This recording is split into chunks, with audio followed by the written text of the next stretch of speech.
This is Carolina This Week.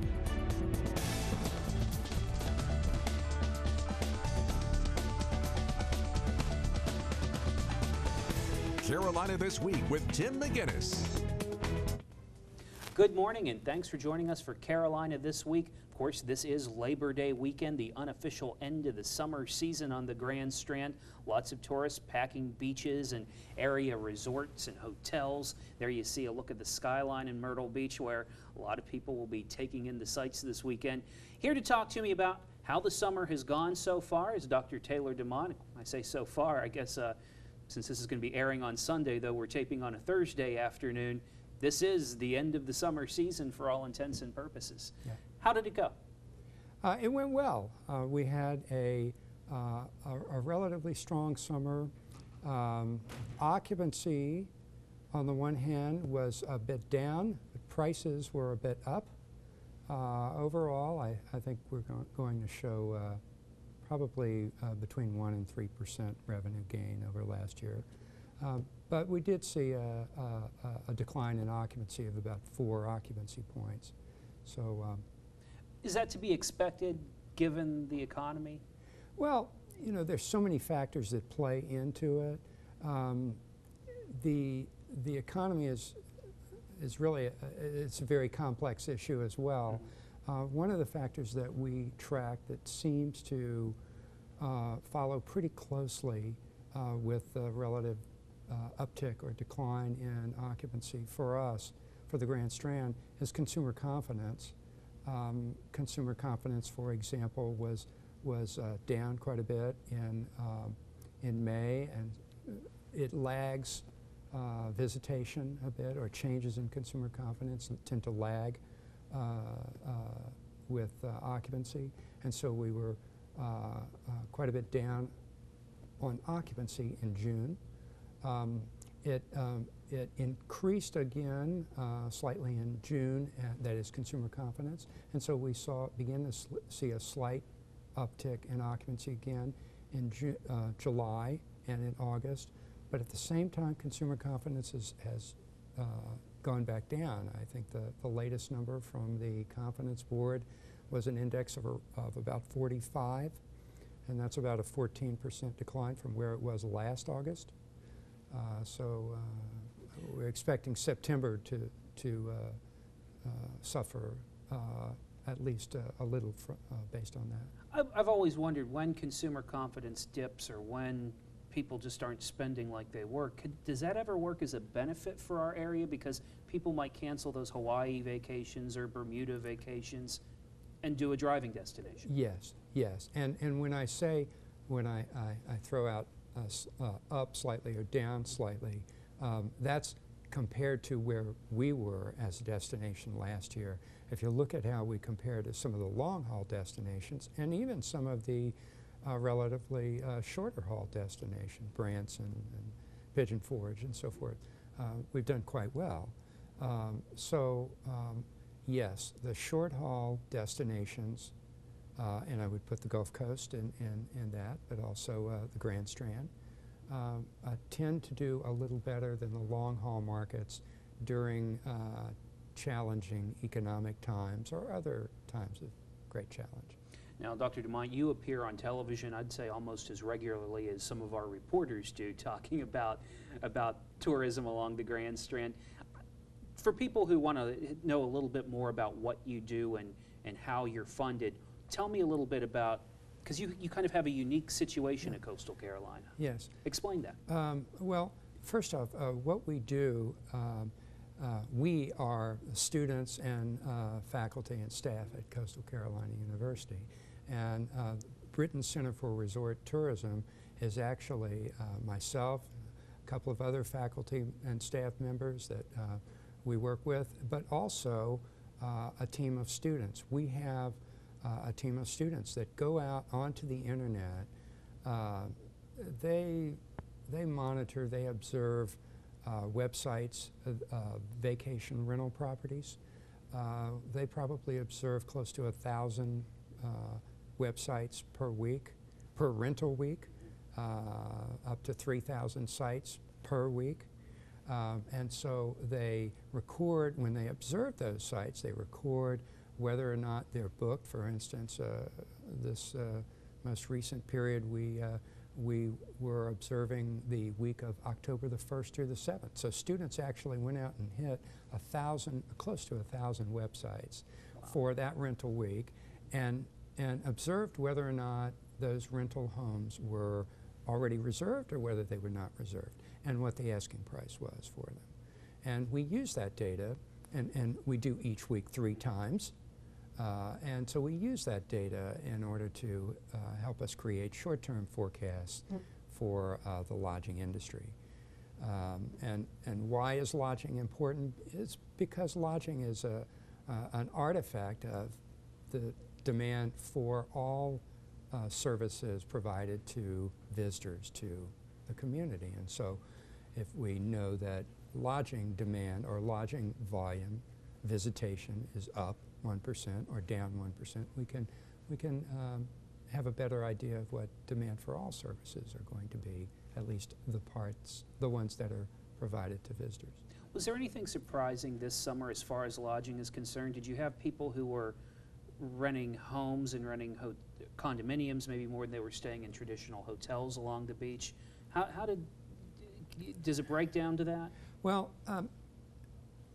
not to speak to this summer in particular, but the last several, one of the trends we've seen is that even during the Great Recession at the beginning, we started to see dramatic declines in occupancy in hotels and condo hotels. But on the other hand, the reservations for vacation rental properties were improving, were increasing. Actually, I believe we have gone up about 9 occupancy points in the last 3 years in our summer occupancy, at least the ones that were reserved for vacation rental properties. So instead of 73% occupancy, which if memory serves is where we were in vacation rental properties in 2009, we're up to 82% for this summer. It's still down just a fraction, less than a fraction compared to last summer, but it's up dramatically compared to 3 or 4 years ago in that segment. When we weren't in a recession. Right, right. Well, actually, when we, that's right, when we were at the beginning of the recession. So, you know, what can we take from that? Well, there's a variety of things that may play into that. First off, it's a value issue. The price per bedroom in a vacation rental property is probably in the neighborhood of between 60 and 70% of what the price per bedroom in a condo hotel would be. It's probably 50 or 55% of what it would be in a hotel on a per bedroom basis. And so one of the factors that may be playing into that increase in demand for that product segment is the value-seeking behavior. You know, if you can get along with your relatives well enough to share a house with, and there's I'm kidding, there's a lot of advantage to being that close to the friends and family that you're traveling with. There are consumer behaviorists that I follow that one of them in particular talks about togethering, and that is a trend that we're seeing nationwide, and certainly that too could be having an impact on the demand for larger vacation home options. Let's take a quick break, come back. I want to talk a little bit more about trends in tourism along the Grand Strand. A little bit later, we're going to hear from the business side. Somebody from the Myrtle Beach Area Chamber of Commerce will be here to talk a little bit about how the summer went. We will be right back.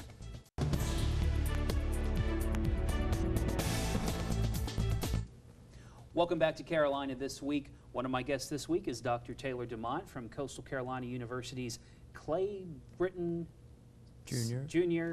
Center for Resort Tourism. That's right. Long title there.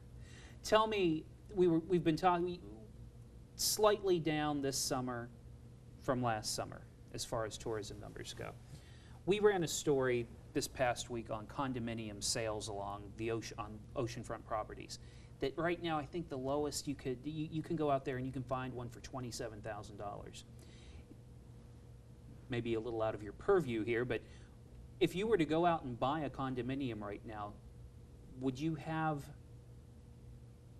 a tough time getting people to occupy that as income? You'd see lower occupancy rates than you would have several years ago, certainly. Mm-hmm. And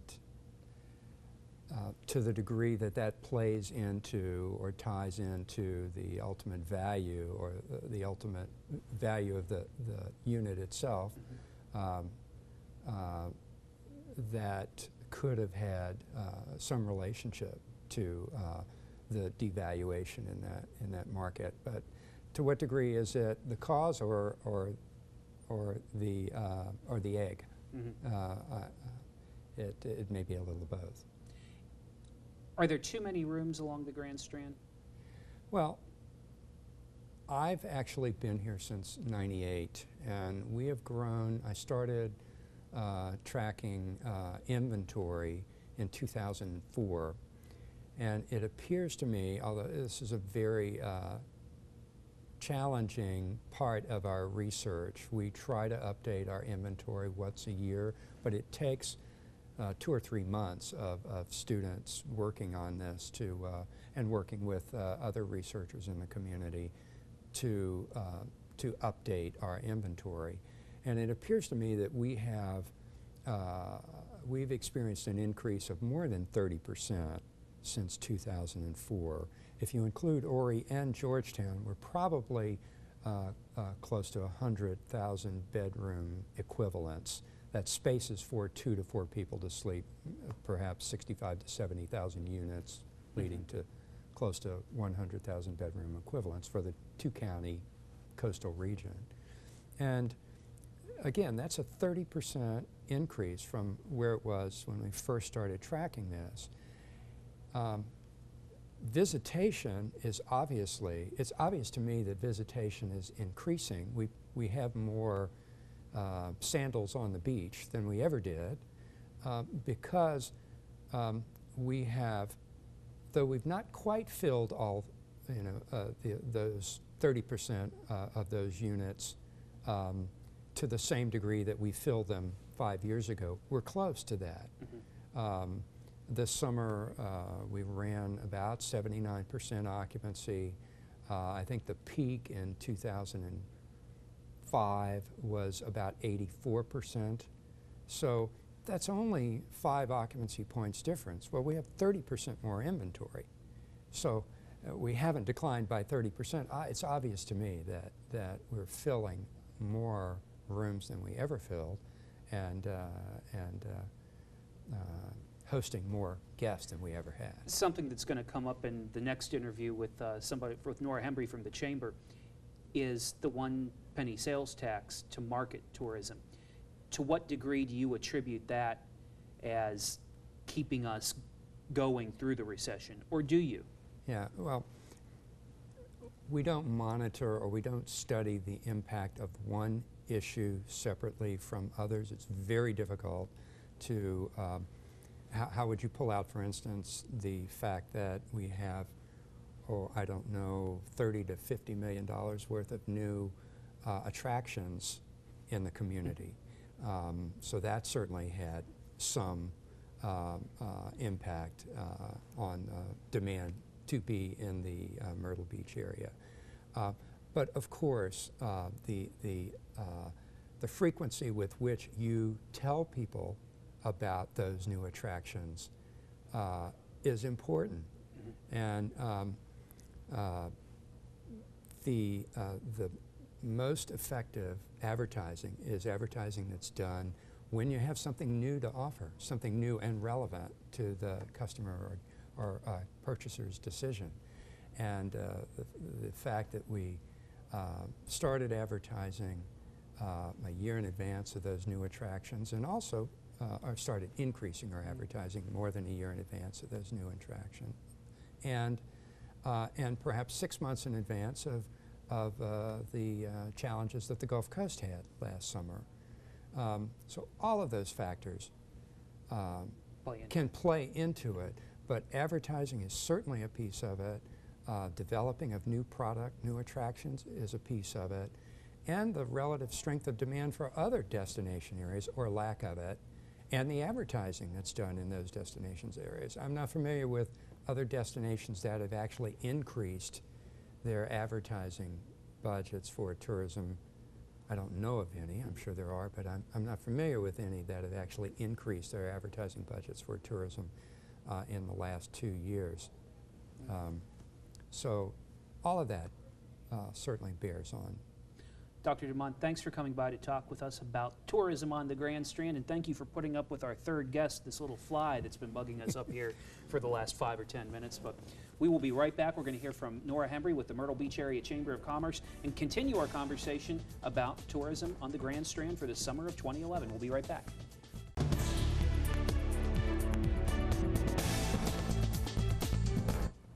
Welcome back to Carolina This Week. Joining me now is Nora Hembree with the Myrtle Beach Area Chamber of Commerce.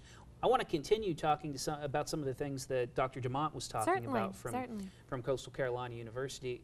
One of the things he brought up are the new attractions that might be helping bring people here. Absolutely. How has that played into it, and are there any plans for some new attractions to come? Well, the fact that we have new attractions and new business investment is a good indicator in itself. But in terms of generating national media for the destination, nothing comes close to having something like the Sky Wheel or Pirates Voyage or Wonderworks in our area in order to garner that media attention. The Boardwalk is another great example of a development the year before that generated a lot of publicity that is advertising that you can't buy. So you were telling me before we started taping here that we have a distinction now. We're number 2, and it's a good number 2. Yes, it's good to be number 2 in this list. As you know, a large majority of our advertising dollars are spent, or the majority are spent online and marketing to potential visitors online. And we've done a lot of innovative work with different search engines, Google being one of them, and you know, it's a culmination of all the marketing efforts, including the television advertising, but we were the second most searched destination for summer vacation spots, second only to Orlando. So we were the number 2 most searched vacation destination over the summer on Google. So Google's huge, and little old Myrtle I've heard Beach, of them, yeah. Little old Myrtle Beach isn't so little anymore. So we're number 2 up there. We're right under Orlando, and we're above New York and Las Vegas and some of the big dogs. So we're definitely in a different arena, and you know, it's just great news. Yeah. The first time I met you, I think we were in Washington, D.C. It was a chamber trip to lobby for I-73 to the different lawmakers up there. Is that still a big priority as far as bringing more people to the beach? Yes. And how are we moving closer to seeing that happen? We are. I think we're probably closer than we've ever been. It's still definitely something that there's a lot of work to be done, and a lot of money to be required before it can be built. Sure. So we're still spending a lot of time speaking with lawmakers, encouraging the community to do the same. That trip was actually with the National I-73, 74, 75 Corridor Association, and their efforts are ongoing. And so the latest is always on i73.com. But tourism would benefit so much from having a major interstate. The Myrtle Beach area, the Grand Strand, is the largest tourism destination in the United States without interstate access. So if we can bring in as many visitors as we are now without an interstate, with them coming in and out on 501, imagine how many visitors we could bring to this area with an interstate or direct interstate connectivity. Dr. Damonte was saying that we did slip some fractions of a percent in number of people visiting this summer over last summer.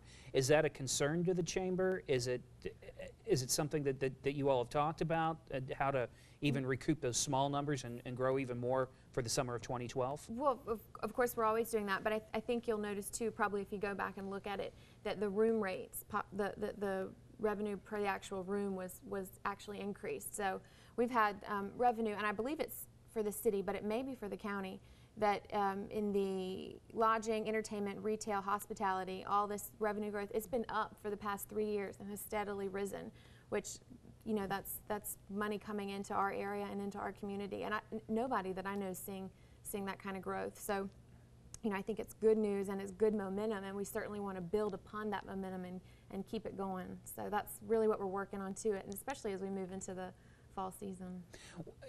I talked with Dr. Damonte about the penny tax to promote tourism. Around $14–15 million a year, I believe, is what that tax is supposed to bring in at some point. And you know, I can ask you the question, has it worked? And you can say yes, which I assume you would, but this is a hard number to quantify. I mean, to actually pin it down. How do you all pin it down and know that these people are coming because of advertising that's happening in these other markets? Well, I think you first of all look at our competitors that are steadily slipping, and it's largely due to the fact that they don't have the money to invest in that destination marketing that we have had recently as of late to take advantage of that market. And I mean, you know, I say it's working because while people maybe aren't planning these long trips to Hawaii or abroad, they are still traveling. Now the trend is that it's last minute travel, so they're booking last minute. But still, this one penny sales tax is allowing us to capture those potential visitors along the entire process, and it's done a lot with our online marketing. But you know, there's a lot of different measurables that you can say that it's working. One of them would be our website, the visitmyrtlebeach.com website, which is what is the destination site, and it's what's pushed out to any consumer via advertising on television, online marketing, everything's go to visitmyrtlebeach.com, and it's pushed heavily. We've had more visitors this year to the visitmyrtlebeach.com site than we've ever had. In June, we broke the 1 million unique visits to our website, and I know that maybe not everybody's familiar with that, but anybody that has any part in running websites, certainly a news organization, knows the significance of unique visits to a website. Sure. So 1 million unique visits for the month of June. And then July came, and you know, we expected them to be high again, but not quite that high, and yet we broke 1 million again for the month of July, which is something that not a lot of destinations, or any even that I know of, that are seeing that kind of traffic. So that certainly show that the advertising is working, and that penny sales tax is funding that advertising. So, you know, there are certainly arguments to be made, but I'm going to say that yes, I think it's working. You drive down 501 lately. Yeah, true. We have just a few seconds left. Last question: with events and things like that the chamber used to draw people, anything learned this year? Anything going to be different next year? You know, it's always a learning process. Every event is, and I just think we're learning steadily better and better how to market our events out of market. I know that sounds redundant, but how to take our events that we have here and push them. This is largely a public relations effort outside of market, and that's something that I think we have in the past couple of years gotten a lot better at, and we probably will continue to improve upon. Okay. Well, Nora Hembree from the Myrtle Beach Area Chamber of Commerce, thanks for joining me this morning. It's good fun to be here. Stay with us. We will be right back.